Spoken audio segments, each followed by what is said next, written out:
traveling to another dimension. Your next stop, the Twilight Zone.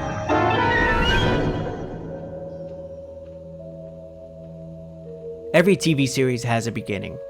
In the case of Twilight Zone, the pilot episode, Where Is Everybody?, would be audience's first step into the fifth dimension.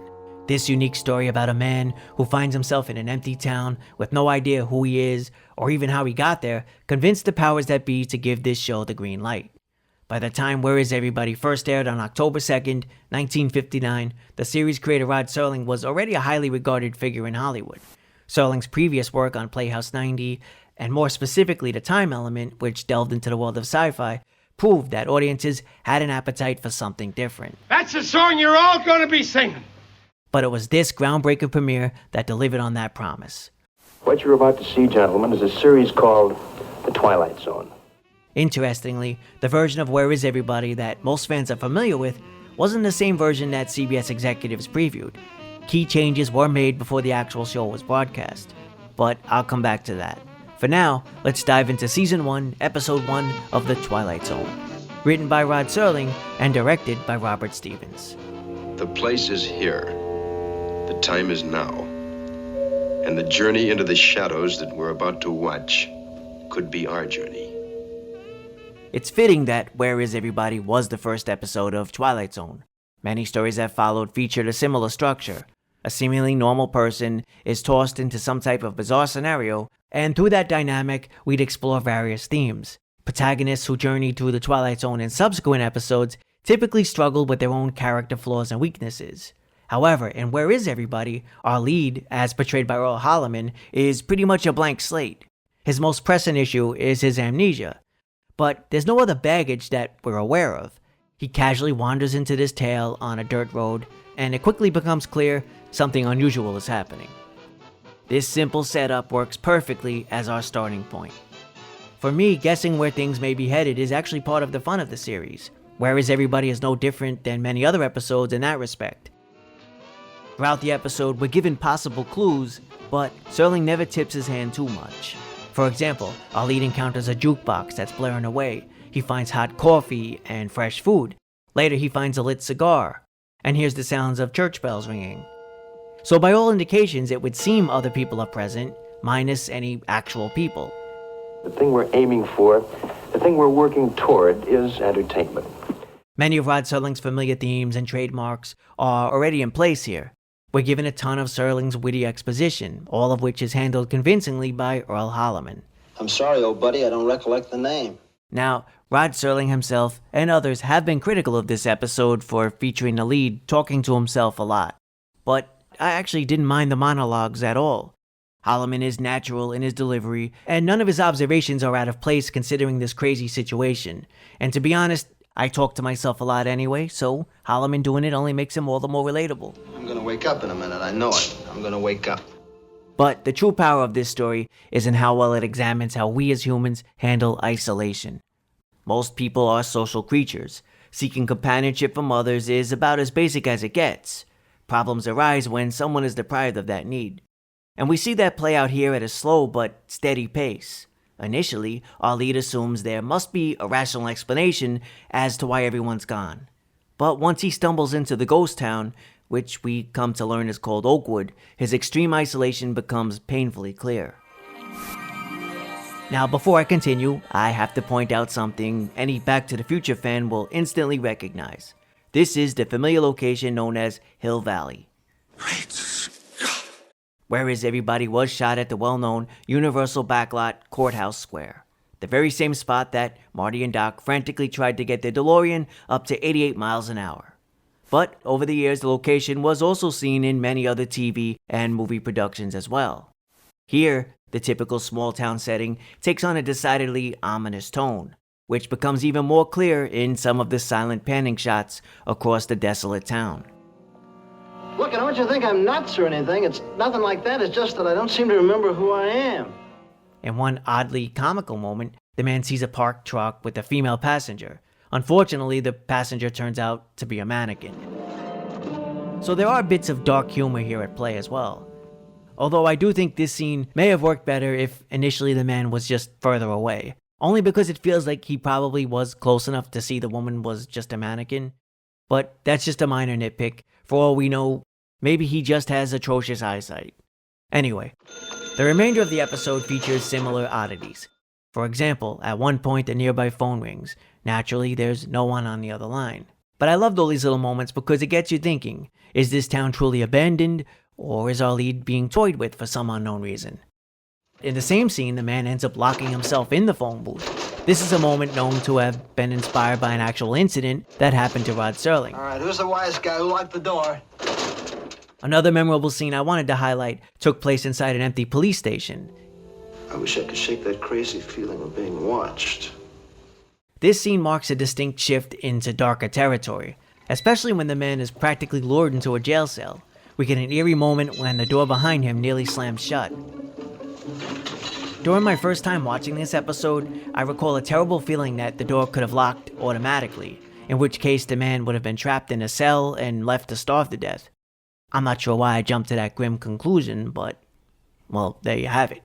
Nobody in the whole bloody world can have a dream as complete as mine. As night falls, the town lights begin to turn on, and the man heads to a nearby movie theater. It's here that things begin to click regarding his possible identity. I'm in the Air Force! Hi, I'm in the Air Force! Although the realization that he may be a pilot raises his spirits, his happiness doesn't last very long. Hey! Who's up there? Can't you see me? After running to the projection booth only to find it empty, our lead finally cracks. And in one of the most memorable shots of the show, he smashes into a mirror. At this point in the episode, we get some incredible visuals and cinematography. Dutch angles are employed to convey just how maddening the situation has grown.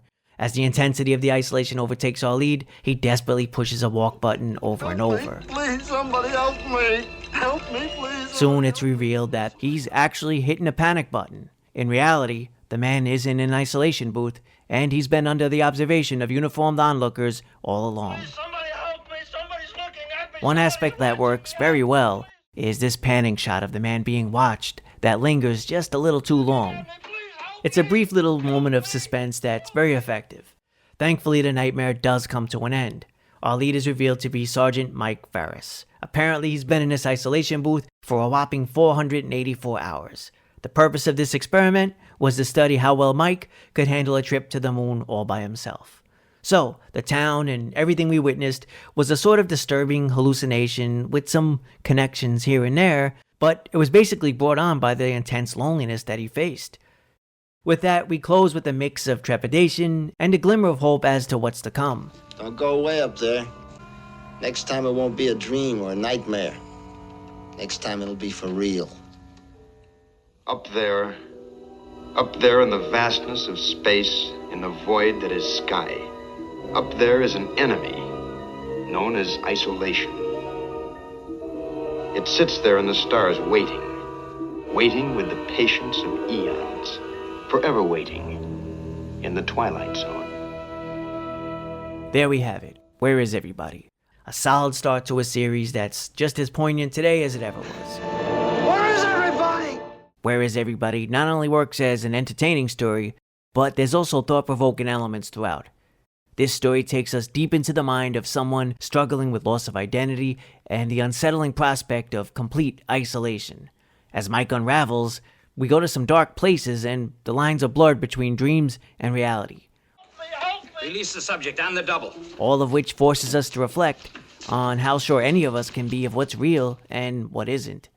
That said, I do find it curious that, in the end, there's actually nothing supernatural at play. This was a simulated trip to the moon, is that right, General? For all intent and purpose, yes. For a show that became popular for stories that were very out there, it's ironic that the pilot features a pretty grounded twist. On that note, in the episode commentary track, actor Earl Holliman suggested it would have been interesting to see Mike tear a page out of the phone book, and perhaps his character would find that page during the conclusion. I actually love that idea, but ultimately it was decided this initial outing wouldn't stray too far from reality. Rod Serling had already been rejected for a darker pilot called The Happy Place. In that story, Serling presented a totalitarian society in which everyone over the age of 60 was put to death for being obsolete. If that sounds familiar, it's because portions of that script would eventually be used for the later episode, The Obsolete Man. In any case, anything overly provocative had the chance of jeopardizing the series. So I'm fine with the story that we got. Keep in mind, thanks to this pilot, we did get countless other episodes which delivered more than enough in terms of edgy tales and all kinds of unusual elements. You could say Rod Serling had the last laugh. His unaltered stories eventually saw the light of day in collections such as Stories from the Twilight Zone. In those publications, Rod Serling was free to revise and include whatever he wanted. Sure enough, similar to what Earl Holliman suggested, in the adaptation of Where Is Everybody, Mike did find a movie ticket stub in his pocket at the conclusion, suggesting that maybe the strange empty town Mike visited really was a part of the fifth dimension after all. See, there's some question about my identity. Let me put it to you this way, I'm not sure who I am. I think Holliman was great here. Considering the fact that this was pretty much a one-man show, he pulled off some heavy lifting in terms of exposition and offered up a range of emotions. Next time it won't be just a box and a hanger, will it? No, Mike. Next time you'll really be alone. Earl Holliman was known for roles in films such as Giant and The Sons of Katie Elder, but he was probably best known for his role in the 1956 sci-fi classic Forbidden Planet, a film with countless ties to the Twilight Zone, thanks to many shared props and costumes which appeared in the series. Even fellow players such as Anne Francis and Warren Stevens would go on to feature in the Twilight Zone as well. As far as influences go, according to Mark Scott Zickery's Twilight Zone companion, Rod Serling drew from two sources for this particular story. First, there was a Time magazine article Serling read which documented test subjects who really were placed in isolation booths in preparation for extraterrestrial travel. The second influence came from an occasion in which Rod Serling was walking through an empty studio lot. As Serling himself noted, "I felt at the time a kind of encroaching loneliness and desolation, a feeling of how nightmarish it would be to wind up in a city with no inhabitants." The final bit of trivia I wanted to touch on refers to the original version of Where Is Everybody, which was shown to CBS executives, and a few interesting differences from the televised pilot. For starters, the entire opening introduction featured various galaxies fading into each other and an alternate blocky title. This opening was never used for any of the seasons.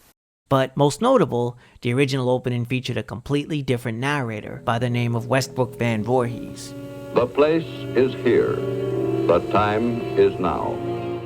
Most agreed at the time this traditional style wasn't the right fit for the new series. Orson Welles was the #1 pick for the network, but his price tag was apparently too high. Luckily, Rod Serling stepped up as narrator, and the rest is history. The Twilight Zone introduced us to a whole new realm of sci-fi, horror, fantasy, and drama, highlighted by twist endings and social commentary. Although Where Is Everybody may not include all of those familiar elements we'd come to expect, this is still an awesome start with top quality production. And to its credit, the entire series would never have happened if not for this episode. And that's a reality I'd rather not live in. I'd rate Where Is Everybody 5 out of 5 inescapable phone booths. Thanks as always for watching, everyone. If you have your own thoughts on this pilot, feel free to let me know in the comment section below. Also, if you enjoyed this review, hit that sub button, hit that like button, hit that notification bell, and just maybe we can hit 4K this year. Hell, why not 5K? Come on, people, let's make it happen. Until next time, take care, be well, later.